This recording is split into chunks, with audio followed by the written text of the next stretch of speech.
नमस्कार साथियों, मैं गोविंद मालवीय आपका एक बार फिर से हार्दिक स्वागत और अभिनंदन करता हूं इस प्लेटफॉर्म पर ऑनलाइन क्लासेस के अंदर। जैसा कि आप जानते हो और अगर नहीं जानते हो, पहली बार इस चैनल पे हो तो मैं बता दूं आपको कि हम भारत के इतिहास का काफ़ी बारीकी से हर कंपटीशन के हिसाब से अध्ययन कर रहे हैं।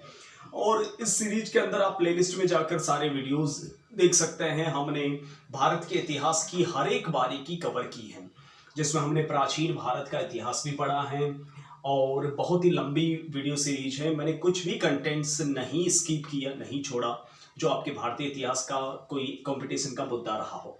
साथ ही साथ आपको यहाँ पर मैं बता दूं कि हम मध्यकालीन भारत के इतिहास के अंतर्गत लास्ट वीडियो में बात कर रहे थे मुगल बादशाह जलालुद्दीन मोहम्मद अकबर की। और मैंने जलालुद्दीन मोहम्मद अकबर की बात आपसे की थी तब ये लास्ट वीडियो के अंदर मैंने 2 वीडियोस बना रखे हैं और उसके अंतर्गत मैंने इनके राजनीतिक जीवन से जुड़े हुए मुद्दे अर्थात उनके युद्धों की चर्चा जो है काफी गहराई से की थी। आज अकबर जिस वजह से वो जाने जाते हैं और हिंदुस्तान के इतिहास में उनका नाम अकबर अर्थात महान है, उसकी वजह जान लेते हैं कि वो महान क्यों है। ठीक है, उन्हें महान क्यों कहा जाता है जलालुद्दीन को, तो उसकी वजह जान लेते हैं। चलिए देख लेते हैं वजह क्या है। देखिए, जलालुद्दीन महान क्यों है, उसके पीछे की वजह। सबसे पहले उनकी धार्मिक नीति को देखते हैं। धार्मिक नीति या अकबर का धर्म।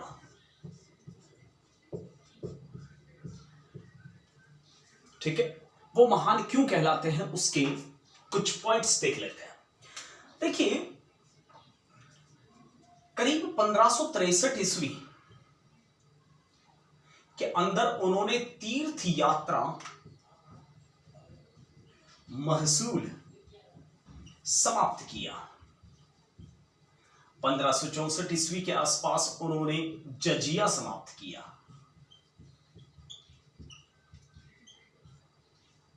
1571-74 के बीच में उन्होंने मजहर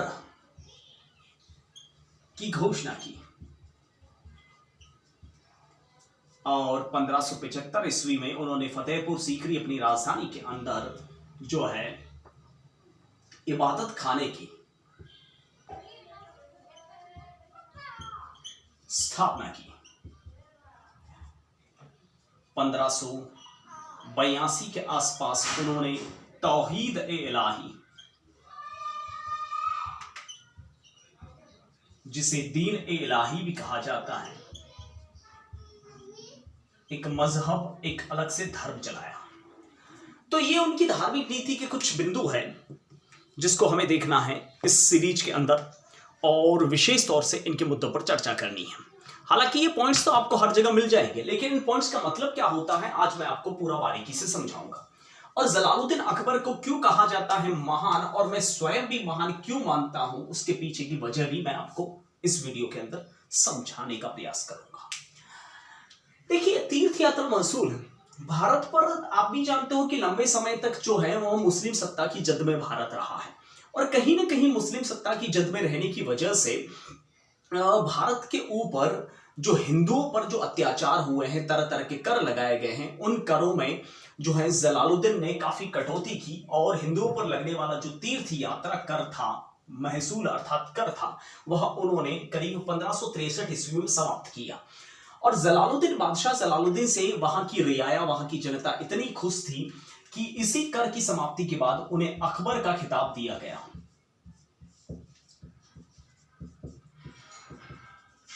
और ये खिताब जो है वह जलालुद्दीन को यहाँ की रियाया, यहाँ की जनता के द्वारा मिला था। ठीक है, करीब 1564 ईस्वी में इन्होंने जजिया कर समाप्त किया।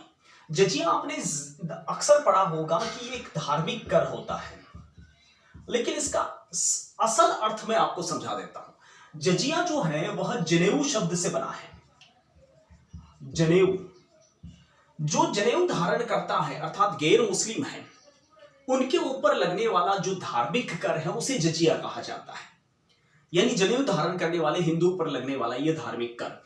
और मुगल काल में यह कर अलग अलग रहा है। वैसे मैं औरंगजेब के शासनकाल की बात करूं तो यह जजिया जो है कुल उनकी इनकम का 12% लगता था। मान लीजिए जैसे कि आपने एक अगरबत्ती खरीदी है और एक अगरबत्ती का 1 रुपया है, तो 12 पैसे जो है वह मुगल बादशाह को देने होते थे।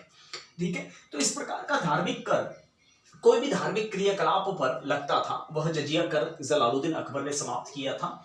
उन्होंने मजहर की घोषणा की थी। एक सेकेंड, मजहर को समझाने के लिए मैं आपको एक छोटा सा टॉपिक, छोटा सा कॉन्सेप्ट पे लिए चलता हूं।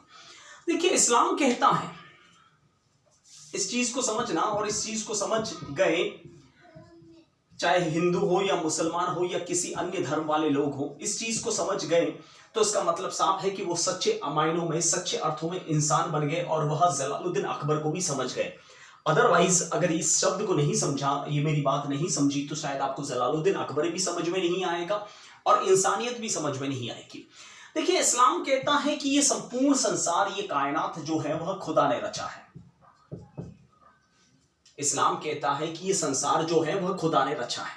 ठीक है, हिंदू सनातन धर्म कहता है कि यह संसार ईश्वर ने रचा है। इस्लाम कहता है कि यह कायनात जो है, ये खल्क ए हकीकत जो है वह खुदा के इशारे पर चलती है। हिंदू कहते हैं कि यह ईश्वर के इशारे पर चलते हैं, और दोनों ही धर्म वाले कहते हैं कि खुदा और ईश्वर एक है। जब ये संसार, ये कायनात खुदा ने रचा है, जब ये संसार जो है वह ईश्वर ने रचा है और खुदा और ईश्वर एक है, तो हम सब तो उसकी संतानें हुई। तो जब हम सब उनकी संतानें हैं, यानी खुदा के नेक बंदे हैं, ईश्वर के बासिंदे हैं, ईश्वर के अंश हैं, तो हमारे बीच में भेदभाव कैसा? यह बादशाह जलालुद्दीन का सोचना था कि ये जब संसार खुदा ने रचा है, ये संसार ईश्वर ने रचा है, और हम कहते हैं कि ईश्वर और खुदा एक है, तो इनमें भेदभाव कैसा? देखिए, भेदभाव कौन करता है? ये भेदभाव जो शब्द आता है, ये कौन करता है? ये भेदभाव करते हैं धर्म के ठेकेदार। हिंदुओं में पंडित पुरोहित वर्ग और मुस्लिमों में मौलवी वर्ग। हमें धर्म कौन सिखाता है? मौलवी या पंडित? धर्म की ठेकेदारी तो यही करते, अपने हिसाब से धर्म को तोड़ मरोड़ते हैं। क्या खुदा कभी चाहता है कि उसके जितने भी बंदे हैं उनमें कोई भेदभाव हो, उनको दुख हो? क्या ईश्वर चाहेगा कि उनके जो अंश हैं उनमें कोई भेदभाव हो, उनको दुख हो? कभी नहीं चाहेगा। तो ये क्या है? सिर्फ एक विचारधारा है। तो जलालुद्दीन अकबर ने कहा कि धर्म क्या है, मजहब क्या है। हिंदू धर्म कहते हैं, मुसलमान मजहब कहते हैं। धर्म क्या है, मजहब क्या है, और किस प्रकार से होना चाहिए, इसकी व्याख्या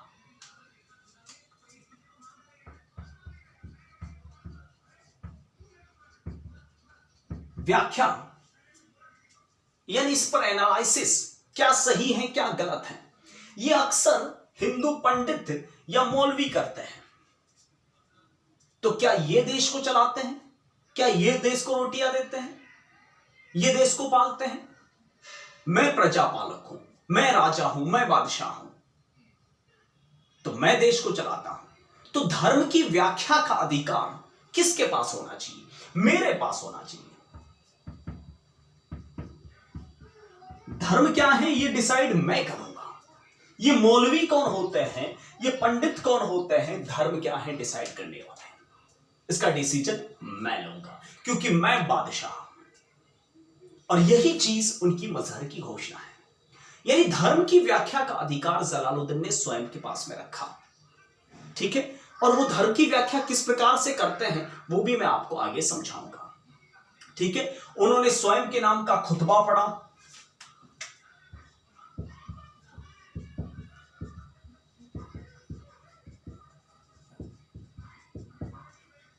ठीक है, और ये खुतबा जो तैयार किया था अबुल फैजी ने तैयार किया था। और फतेहपुर सीकरी के अंदर एक इबादत खाने की स्थापना की, जहां पर खुदा या ईश्वर की इबादत करने के लिए अपने अपने तरीके से कोई भी आ सकता है। बस तरीका अलग है, लोगों का शब्द अलग अलग है, लेकिन वो तो एक ही है। ठीक है, कोई खुदा को इस प्रकार से याद करता है, कोई इस प्रकार से याद करता है, कोई ईश्वर को इस प्रकार से याद करता है, कोई इस प्रकार से याद करता है। तरीका अलग अलग है, लेकिन है तो एक ही। तो तरीके अलग अलग है, बोलचाल की भाषा के शब्द अलग अलग हैं, लेकिन इंसान और इंसानियत और ईश्वर और खुदा अलग नहीं है। ठीक है, ईश्वर को भी इस्लाम भी प्यारा है और खुदा को हिंदू भी प्यारे हैं। ठीक है, तो इबादत खाने की स्थापना की, जहां पर सबको स्वतंत्रता थी अपने अपने अकॉर्डिंग ईश्वर को या खुदा को याद करने की। और उन्होंने साफ तौर पे कहा 1582 में कि इलाही यानी खुदा के सामने तमीज से पेश आओ, तौहीद से पेश आओ। वह इलाही जो है वह दीन का है, गरीब का है। और मेरी राजधानी फतेहपुर सीकरी के अंदर वही रहेगा जो ईद भी मनाता हूं, बैसाखी भी मनाता हूं, रक्षाबंधन भी मनाता हूं, दिवाली भी मनाता हूं, होली भी मनाता हूं, नौरोज भी मनाता हूं, सभी धर्म के त्योहार मनाता हूं, ईद की सेवैया खाता हूं, दिवाली के दिए जलाता हूं, गुलाल भी उड़ाता हूं। वही मेरी फतेहपुर सीकरी के अंदर यानी मेरे साम्राज्य में रहने लायक है, अदरवाइज नहीं। जो मस्तक पर तिलक भी लगाए, टोपी भी धारण करे। और सच्चे मायनों में आज के हिंदुस्तान में देखिए, मुसलमान हिंदुस्तान में है, कहीं नहीं जाने वाले, हिंदू हिंदुस्तान में है, कहीं नहीं जाने वाले, सब यही रहेंगे और सब एक दिन मर जाएंगे यहीं पर। ठीक है, फिर ये लड़ाई किस बात की? और लड़वा कौन रहा है ये लड़ाई?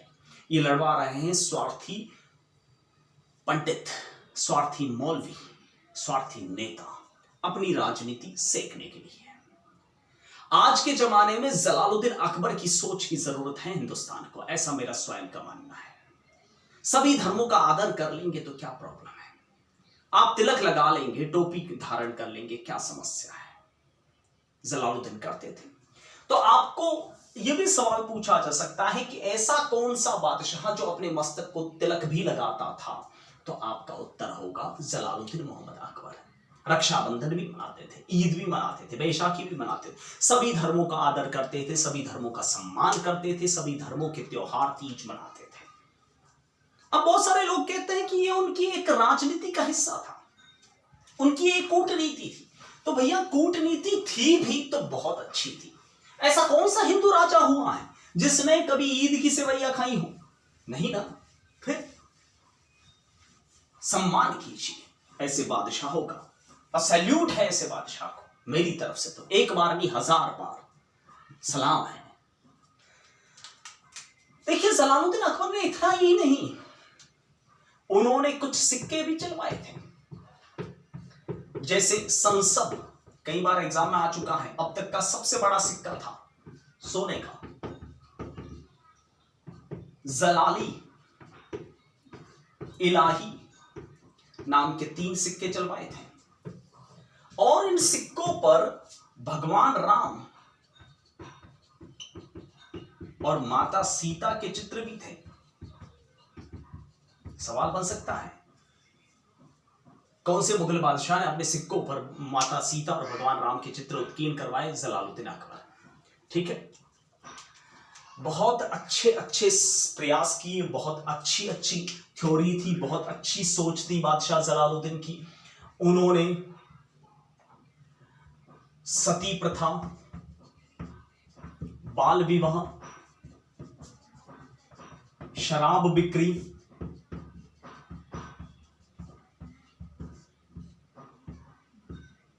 बाल मजदूरी पर प्रतिबंध लगवाया, विधवा विवाह को प्रश्रय दिया।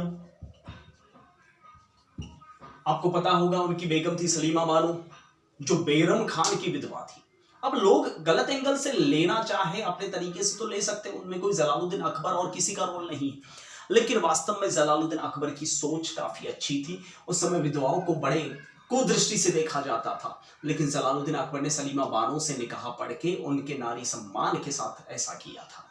ठीक है, अब लोगों की सोच और सीरियलों में क्या बताया जाता है उसका इतिहास से कोई वास्ता नहीं है। और जहां तक महान का खिताब है, अकबर द ग्रेट है, थे और रहेंगे। और ये चीज मैंने नहीं, खुद उस समय की जनता ने, इतिहासकारों ने नहीं, उस जमाने की रियाया ने दे रखी है। अगर मेरी नजर में अगर कोई सर्वश्रेष्ठ शासक रहा है हिंदुस्तान में तो वो है जलालुद्दीन मोहम्मद अकबर। ठीक है, इन चीजों पर भी प्रतिबंध लगवाया, रोक लगवाई। इसके अलावा एक चीज आपसे पूछी जा सकती है, वो भी थोड़ा सा ध्यान रखना।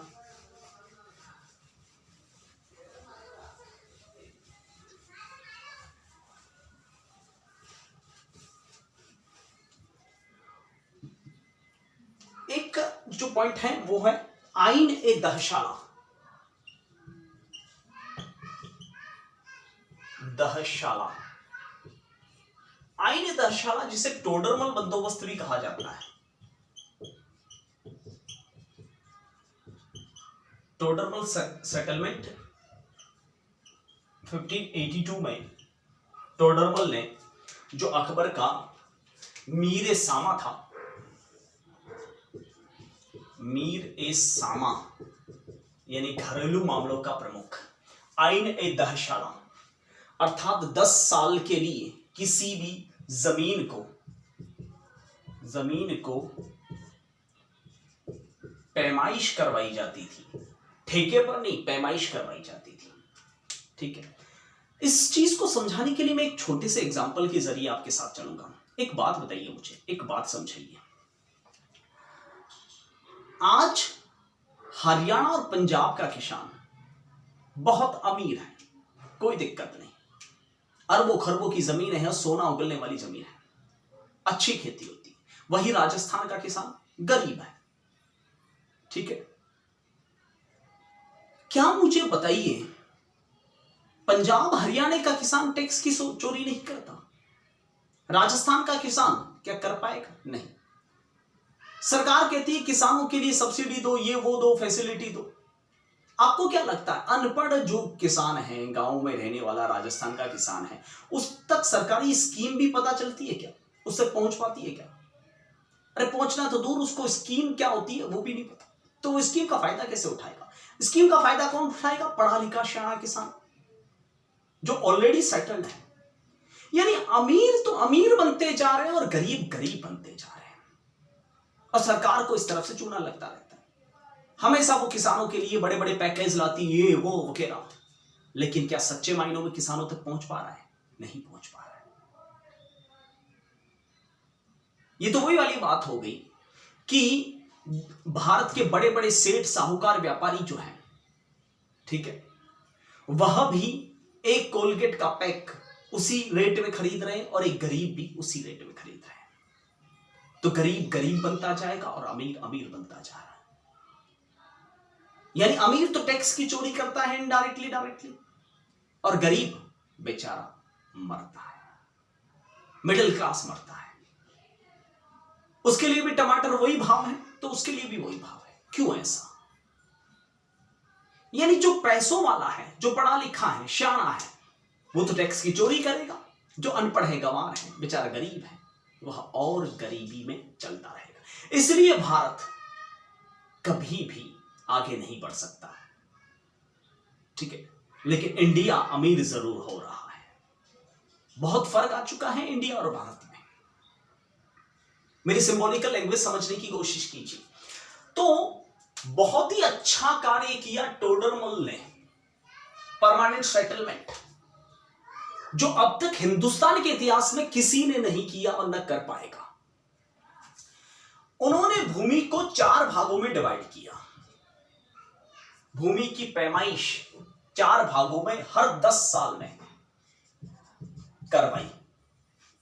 ठीक है, पोलज जमीन, पडौती जमीन, छाछर जमीन और बंजर जमीन, 4 भागों में जमीन को डिवाइड किया। पोलज जमीन जहां पर 4 मौसम में 4 बार खेती होती है। पड़ौती जमीन जहां एक मौसम में उसको पड़ौती छोड़ा जाता है, 3 मौसम में खेती होती है। छाछर जमीन जहां पर 3 मौसम में खेती नहीं होती, ओनली बारिश में खेती होती है। और बंजर जमीन जहां पर खेती बिल्कुल भी नहीं होती। हिंदुस्तान में आजकल क्या है और युगों युगों से क्या है, सब जगह एक जैसा टैक्स। मान लो ये भी 10% दे रहा है, ये भी 10% दे रहा है, ये भी 10% दे रहा है, ये भी 10% दे रहा है जीएसटी। ठीक है, तो ये बापड़ा 10% लाएगा कहां से, जिसकी जमीन ऐसी है। और ये क्या करेगा, ये तो बड़ा चूना लगाएगा गवर्नमेंट को। क्या आप मुझे बताइए, इस प्रकार की जमीन पर क्या सेम टैक्सेशन होना चाहिए? अगर मेरा बस चले तो इस जमीन पर मैं पूरा 50% टैक्स लगाऊं।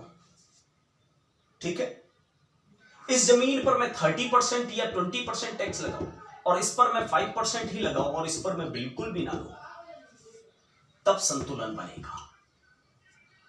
टोडरमल ने भी यही किया था।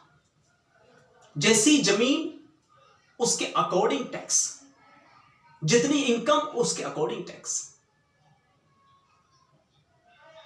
लेकिन हिंदुस्तान में ऐसा नहीं होता। अगर ऐसा कर लेना तो हिंदुस्तान पता नहीं कहां से कहां बढ़ जाएगा। और यह भी ऐसा नहीं है कि एक बार फिक्स कर दिया तो दिन हो गया। हर 10 साल में भूमि की पैमाइश होती थी, भूमि का नापन होता था, और भूमि नापन के लिए जरीब का प्रयोग किया जाता था। जरीब जो भूमि मापन के लिए काम आती थी।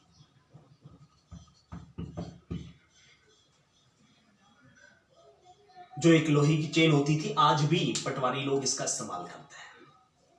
उन्होंने भूमि पर टैक्सेशन निर्धारित करने के लिए 3 प्रकार की व्यवस्थाएं जारी की। खेत बटाई, यानी खेतों को बांट के टैक्स निर्धारित करना। ऊंब बटाई, यानी खड़ी फसल को बांट के टैक्सेशन निर्धारित करना। और लंक बटाई, यानी खलिहानों में आने के बाद में फसल को बांटना। इस प्रकार से उन्होंने टैक्सेशन निर्धारित किया था, और बहुत ही अच्छा सिस्टम है। सैल्यूट है टोडरमल को, इसलिए हम याद करते हैं टोडरमल को और उसकी आईने दहसाला को।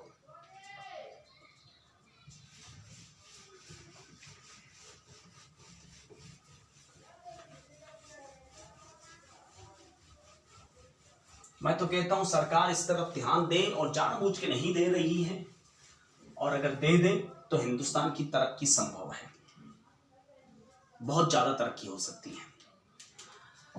अकबर के कुछ निर्माण कार्य भी हैं।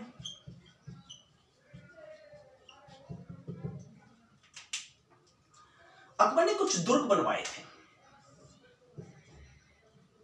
एक इलाहाबाद में, एक लाहौर में, एक अजमेर में, और एक आगरा में। ये दुर्ग बनवाए थे। इलाहाबाद का किला, लाहौर का किला, अजमेर का जिसे मैगजीन फोर्ट कहते हैं, और एक आगरा का लाल किला। देखिए, लाल किला सिर्फ दिल्ली में नहीं है, आगरा में भी है, और आगरा वाला लाल किला जलालुद्दीन अकबर ने बनवाया था। ठीक है, तो ये किले बनवाए थे। इसके अलावा उन्होंने फतेहपुर सीकरी की स्थापना की थी 1571 से 75 के मध्य, और राजधानी भी बनाया था। और फतेहपुर सीकरी के अंदर बहुत सारी चीजें हैं, जैसे बुलंद दरवाजा, जिसे एशिया का सबसे बड़ा दरवाजा कहते हैं। इसके अलावा दीवान ए आम, दीवान ए खास, मरियम महल, शेख सलीम चिश्ती की दरगाह, बहुत सारी इमारतें हैं। एशिया का सबसे बड़ा दरवाजा है बुलंद दरवाजा। तो ये कुछ निर्माण कार्य हैं जलालुद्दीन मोहम्मद अकबर के। आगरे के लाल किले में भी बहुत सारी चीजें हैं, जैसे कि दीवान आम, दीवान खास, अदीना मस्जिद, नगीना मस्जिद। लेकिन वो सारी इमारतें जो है वह शाहजहां ने बनवाई हैं, इसलिए हम शाहजहां के शासनकाल में आगरा के अंदर वाली इमारत हम देखेंगे। ठीक है, देखिए, जलालुद्दीन अकबर का जो इंतकाल हुआ था वह हुआ था उस इंतकाल होने के बाद में इनको सिकंदरा, जो कि आगरा के पास में है, वहां दफन किया गया था। और ये मकबरा जो है वह जहांगीर ने बनवाया था, उनके पुत्र ने बनवाया था। वैसे परंपरा अनुसार बेटा ही मकबरा बनवाता है, ठीक है। तो फिलहाल जलालुद्दीन मोहम्मद अकबर में इतना ही। मिलता हूं आपको अगले वीडियो में, तब तक के लिए जय हिंद, वंदे मातरम, thank you, bye, take care yourself.